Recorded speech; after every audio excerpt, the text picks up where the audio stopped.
Hello everybody and welcome back to the Ultimate Fashion History with me, Amanda Halley, and the February episode of What We're Into. I didn't do one in January. I had a lot of freelance to do, which was really great and so much fun, but it didn't leave much time for the UFH. But this is the first official What We're Into for 2022. So Happy New Year, albeit a little bit belated. And for those of you who have joined the channel since my last episode of What We're Into, let me explain what it is. It's a little episode I try to do every month. That's sort of the video magazine of the Ultimate Fashion History, where I share everything that's currently inspiring me, delighting me, exciting me, making me happy, making me laugh, filling me with joy that I want to share with you. Everything from fashion to recipes to art to new hotels, things I'm watching on TV, movies I'm looking forward to, everything that I'm into. So come with me. Let's look at what we're into, because maybe you're into it too. Before we start, just to remind you that I don't do comments here, but I'll leave my contact details as well as links to everything I'm discussing in this episode. And better yet, why don't you join the Ultimate Fashion History Facebook group? It's always an elegant, swellegant party over there. All right, let's get started, and let's begin with some fashion. The Fall 22 ready-to-wear collections are upon us, and to be honest, I wasn't in love with most of what's been shown so far, with one enormous exception. FENDI. I loved the FENDI collection for Fall 22. Now, those of you who watch the channel regularly will know the palette Kim Jones favored for fall is my favorite palette of all time. Dusty pinks and muted mint and powdered sea foam with flashes of deep coral. Oh, be still my fashion heart. And also, I think there's something that recalls the 1930s to me, but in a very cool, updated way. Lots of floating chiffon and slouchy pants and pretty little blouses. Oh, it's all so pretty, people. And in a season where fashion has decided to, yes, yet again, go back to black, deconstructed, apocalyptic concepts, Rei Kawakubo called She Wants Her 1990s Back. It was lovely to see a collection that favored flirty femininity over dirty dystopia. But this is all expensive stuff, so you know what's coming next. Yes, let's get the look for less. One of my favorite looks from the FENDI collection was this one, so let's get the look for less. I sourced these pants from Garni for $79. Team it with a floaty, fluttering blouse like this one from ASOS for $40. I found this faux Mongolian shearskin coat in dusty pink from Essential Antwerp. Sure, it's $300, but that's a drop in the bucket compared to the FENDI original. Add a pair of vintage sheared gloves in suedette like these ones on Etsy for $30, and I think that, yes, we've basically got the look for less. See, saving you money yet again on the UFH. We'll have more fashion later, but let me just show off for a second. There's this big show on Acorn TV, a sort of comedy mystery called Queens of Mystery, and we were so excited when season 2 dropped earlier this month because one of Dean Street Press's authors and DSP Books featured so heavily in, I think, 2 episodes and proved to be a pretty big plot point. In case you're new to the channel, Dean Street Press is my husband's publishing company, and his series of Brian Flynn novels, Brian Flynn was a golden age mystery writer my husband is republishing, was seen throughout 2 episodes in a big way. Especially the book The Mystery of the Peacock's Eye. It really was a key plot beat, and it was so exciting for me to see Rupert's books on the telly.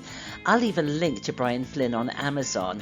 If you're a fan of vintage mysteries, you'll love him. Great fun. And sticking with Dean Street Press, you know my love for Lana Turner.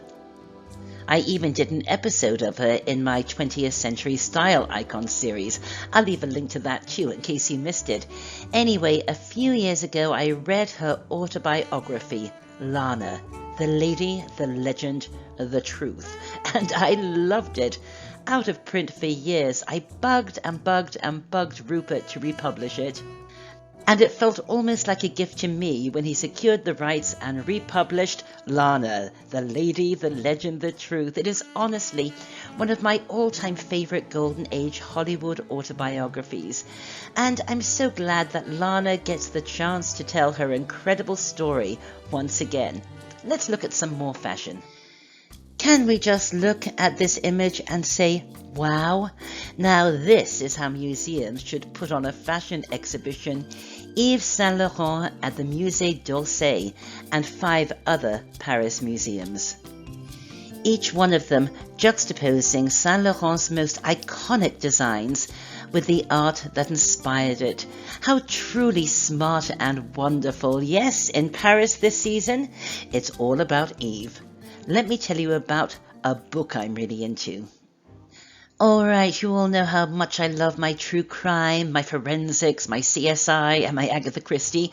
Well, you can imagine how much I'm enjoying this new book, Murder Isn't Easy, The Forensics of Agatha Christie, by Carla Valentine. It's absolutely great.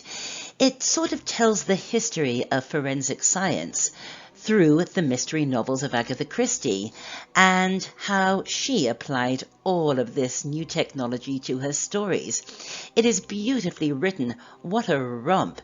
Carla Valentine is a forensic pathologist and a mortician, and here she is. She's so us, isn't she?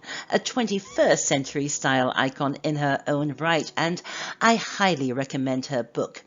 Okay, I'm into wearing 2 vintage cocktail watches at once. Both of these are quite recent gifts from Rupert, and both are by Bucherer. And although I know I am treading on the dangerous outer peripheries of Flavor Flav, both of them are so lovely that I simply couldn't decide which one to wear and when, so I got into wearing both, and I love the idea, but I just want to show you this one. It comes from 1963, and I am absolutely certain that with its snaking reptilian gold band and 12 geometrically cut rubies, it was designed to tie in with blockbuster money pit Cleopatra. At the time of the movie's release, a lot of jewelry and watch companies tried to cash in on the ancient Egypt vibe. And this is why I love fashion history, because fashion is not an island, it's a response. You know that. And I'm certain that my anniversary watch is a response to Elizabeth's most extravagant role. And sticking with Egypt. Okay, I'm recording this on Saturday the 26th of February 2022, and on Monday the 28th we're heading off on our vintage Egyptian adventure. My friend Anthony commented that he thought it was rather amusing that my vacation has a logo. Of course my vacation has a logo. Everything in my world has a logo. And I have my toes and fingers crossed as I'm doing this because I don't want to jinx the trip. But we fly out on Monday night, stay one night at the Old Winter Palace Hotel in Luxor, before spending 6 days and 5 nights on the legendary steamship Sudan, the last remaining true paddle steamer on the Nile, and it is the very boat that Agatha Christie travelled upon on her honeymoon when she came up with the idea for Death on the Nile. And then we round off this dream, once-in-a-lifetime trip with 2 nights at the legendary Old Cataract Hotel in Aswan, which is where Agatha Christie wrote Death on the Nile. The whole journey was booked through the owners of the SS Sudan, French travel agency Voyageurs du Monde. They have North American offices too, and we worked with the wonderful Franck in Montreal for our trip. And talk about a class act. When Frank told us we'd be getting our tickets via FedEx, I imagined a slim little envelope with tickets. Imagine my delight when this heavy and enormous package arrived. Sure, we got our tickets, but also this beautiful massive Taschen book on ancient Egyptian art, the eyewitness guide book, a beautiful canvas bag, our own itinerary printed out as if it were a book, luggage labels, notebooks. Now, this is what marketing students should be taught anyway. Voyageurs du Monde have trips everywhere, and they are so worth checking out. Anyway, while we're traveling through Egypt, I really hope to make a series of little video postcards for you for the channel, because I'm really trying to do the whole trip as vintage style as humanly possible. The boat itself was recently restored to its 1930s glory. There's no TVs, no jacuzzis, nothing like that. It will really be like going back in time, which is something that I've always wanted to do. So I'm going to make a series of little videos just on my GoPro, not too many bells or whistles. And I won't just be showing you gorgeous temples and ancient Egyptian art, of course I will, but also I want to share stuff that I always hope travelers will share in travel vlogs but seldom do, like shopping, hotel freebies, detailed accounts of meals. You know how greedy I am. I'm increasingly obsessed with food. And of course, what people are wearing, because my research has revealed that a lot of people who travel on the steamship Sudan do so in the same vintage spirit that we are, and so I'm sure there will be some great retro garb to be had. And already on the Ultimate Fashion History Facebook group, people are asking about my vintage style travel wardrobe for Egypt. Having recently rewatched the excellent Girls in Corfu, I found myself very inspired by that dusty 1930s palette. And Louisa Durrell's beautiful wardrobe of sailor pants, long calf-length A-line 1930s skirts and gently tailored blouses, all worked in that gorgeous color wave of teal and seafoam and dusty pinks. This is how I wanted to look while sailing down the Nile on a 1930s paddle steamer. But where, oh where, could I find such wonders? And then I discovered UK-based reproduction fashion label, the House of Foxy, and I fell in love with it. And I'm betting a lot of you have already fallen in love with House of Foxy and shopped there regularly, and shame on me for being so late to the party. Their collections stretch from the 20s to the 50s, but of course I went with the 1930s, and this is my vacation wardrobe. Listen, I haven't bought clothes since the start of COVID, so I went to town with 1930s style dresses, palazzo pants, blouses and skirts, all worked in a complementary palette of teals, pinks, ivories, seafoam and black, so I can mix and match separates for different outfits every day. And oh, I can't tell you the quality of the House of Foxy clothing, beautifully tailored, gorgeous fabrics and packaged with so much love and care, and I think they ship more or less everywhere. And more good news, they are so inclusive. I think they have every size going, which is great news for the more zuftig gal amongst us, and that's me, by the way. Everything fits me to a T, and I'll leave a link, but I'll leave you with this caution. Once you've received your first House of Foxy package, you'll instantly be back for more. Anyway, the upcoming trip is making me feel very Indiana Jones. Da da da da, da da da. And that observation brings me to this. You know how Indy's dad has his Grail notebook? I've spent the last 30 or more years coveting a Grail notebook of my own, this battered leather notebook of drawings and notes and sketches, but I never found the right notebook, as the problem with most notebooks is that if you muck up a page, you have to tear it out, and well, that ruins everything.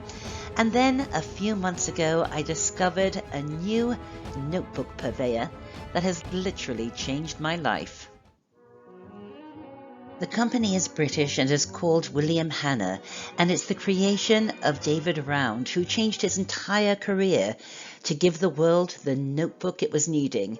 He is indeed a wonderful human being for doing so, and not only that, he's sort of an inspirational thinker too, and shares his philosophy on the importance of writing stuff down on his own YouTube channel. Based on the disc system, William Hanna notebooks are handmade in the softest leather, and once you get them, there's a danger of falling into the William Hanna cult. Oh yes, there is a cult, but it's a very lovely one indeed, and all we do is discuss notebooks. I find that I really need 2 William Hanna A5 notebooks to get the job done, and look at my gorgeous pen holder David produced, along with all kinds of sumptuous paper. Anyway, I need 2. I use one as an agenda. Again, William Hanna has the agenda paper for dates and appointments, but also I use that notebook for the sort of business side of my work. Invoices out, money owed, money in, project planning, that kind of thing. And the other I use for research notes, creative ideas, and some personal thoughts. So that's the notebook I've been using for all of my research and notes on Egypt. And the great thing about the William Hanna disc system is that I can remove the pages I won't be using in Egypt and store them in one of David's archive sleeves until I get home.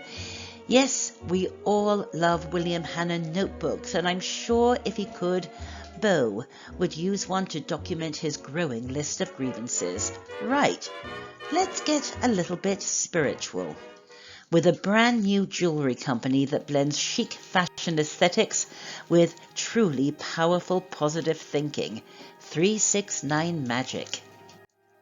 369 Magic is the brainchild of my very good friend Suzanne, who has launched her dream of taking those magic numbers, 369, those numbers of manifestation, and turning them into these beautiful crystal bracelets that tap into the law of attraction, and you know how much I believe in that. And even if you don't, these bracelets are beautiful in their own right. They really remind me of the sort of jewelry you see on the Etro catwalk. And there's also a slightly deco vibe about them. I'm taking mine to Egypt. Maybe I'll find the Ark of the Covenant or something, because as a believer I can tell you that whenever I wear one of Suzanne's beautiful bracelets, some really nifty things start to happen. The least of which is the constant reminder that my destiny and my mood is in my own control. I'll leave a link. And sticking with beautiful jewelry, I am crazy about the new collection from Cartier. It's called Sur Naturel, and it's sort of tropical and fabulous, and of course these are my colors, right? With aquamarine and coral and diamonds, and oh my lord, I really can't afford this stuff. But I'm in luck because one of Suzanne's bracelets uses the exact same color wave. 369 Magic, baby. That's what it's all about, and I cannot wait to tell you about a new book that I was lucky enough to get a copy to review. Berlin Girls 1923. Willkommen, bienvenue, welcome. Flirty magazine illustrations from the Weimar Republic. Now, you all know I am a huge fan of the Weimar Republic. You know I have that little video on it drawn from one of my classes, but moreover, when I was doing my art history BA, I did my dissertation on Weimar art and cinema, so I was so excited to get my hands on this new book. With a foreword by Thomas Ngovin, the book features page after page of wonderful magazine illustrations, all a little bit on the cheeky side. And although the work is by commercial artists, you can really see the influence of the new objectivity greats. You can see the influence of Otto Dix and Christian Schad and even George Gross. It's just fabulous, and a great reminder that, when all is said and done, life is a cabaret, old chum. And life is also full of fabulous fonts to discover. And I am really into this font. I'm a bit obsessed with it, actually. It's called Press Gutenberg, and it really reminds me of the typography on the sign for the Chateau Marmont Hotel in LA, and I've always been into that. Right, it's time for the food of the month, the cocktail of the month, and the style icon of the month. The food of the month? This Stilton and celeriac soup. I got the recipe out of our Christmas at the Ritz cookbook, and although it's not Christmas, it's really cold and snowy outside, at least where we live, and this utterly delicious creamy soup is so easy to make, and it's incredibly comforting, but at the same time sinfully decadent. Oh, it's so good. If you want the recipe, just write in and I will send it to you. The cocktail of the month, the grasshopper, retro classic fare. It's a great one to make, to use up all of that creme de menthe and creme de cacao that's cluttering up your cocktail cart with those sticky bottles that never get used. I add a dash of rum to my grasshopper. This is the mint cocktail for people who don't like mint cocktails. I don't like mint cocktails, but I do love me a grasshopper. And the style icon of the month? Miss Nina Simone. This incredible lady was a February baby, and I particularly love this photo as she's working quite a Nefertiti chic with that incredible hairdo. What an elegant woman she was. Well, Godspeed, and God willing, next time I drop in, it'll be from North Africa. I've been to North Africa before, but never Egypt, and I don't think I've ever done a UFH episode on location. So until then, check out all those lovely people and labels and goodies that I've talked about in the links below, and as always, thanks ever so much for watching. Take good care of yourselves and each other, and bye for now.